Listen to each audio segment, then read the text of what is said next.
Ngicela ukukukhumbuza ngenzatshana lengake ngakucocela yona yeligundvane lelanatha tshwala. Wathi uyachamuka kati leligundwane langete labaleka ngoba phela tshwala balenda laba nesibinzi lajama nje ligundwane. Kwaye kanye lokati bekathi utange ematubane wetfuka kwabaleka yena. Ey sihlobo sami, luthando luyakuqosha kwesaba. Luthando luyakuqosha luvalo. Mangabe ufuna kweyisa kwesaba, gqwala moya longcwele. Lisho njalo livwi laNkulunkulu lithi ningatsakwa liwayini, kepha nigcwale moya loyingcwele. Wagcwala malo engcwele utane luthando. Luthando liyamcosha nankati lokwesaba.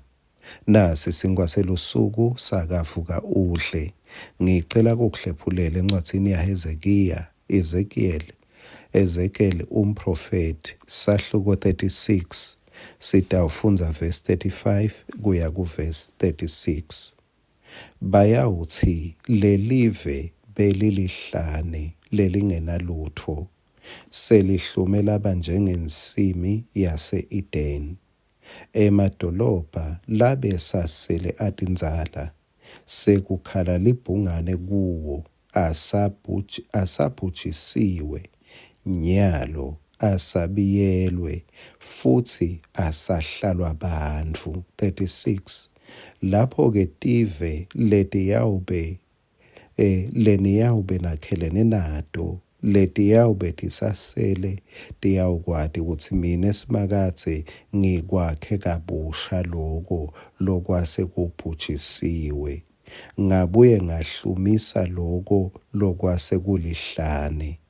Mina esimakathe sengikhulumile futhi ngitawukwenda. Ngike ngasho ukuthi ayesabeka lamagama lathi uNkulunkulu uma enda lokhu kutawuba njalo. Ayajabulisa-ke futhi emavi aNkulunkulu uma sekakhuluma kanje. Makathi uNkulunkulu lokhu bekubhujisiwe utawuphindze akwakhe kabusha.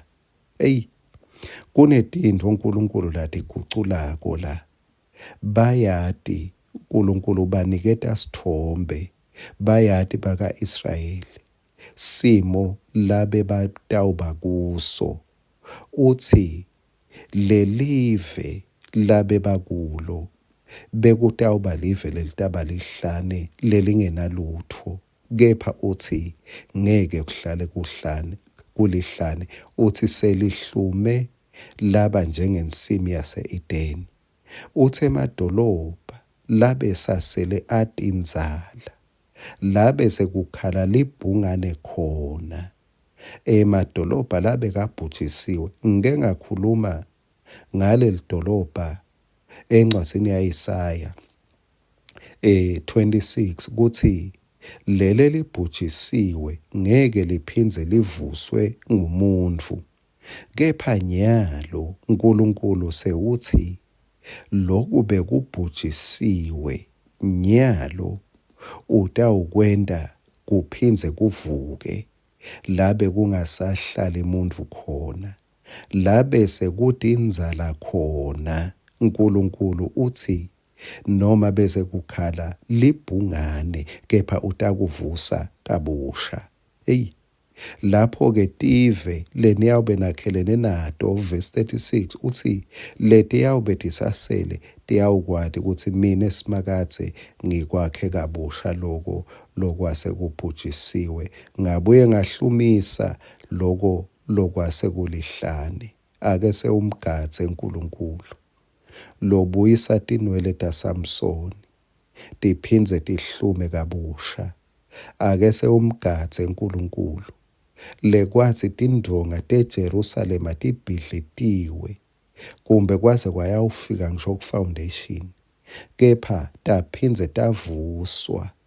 Futhi-ke leto tibonza ativuswanga nje kuphela, kwabese kuyashesha kuvuswa kwato. Ake sewumgadze uNkulunkulu lowakha tintfo kabusha. Amen.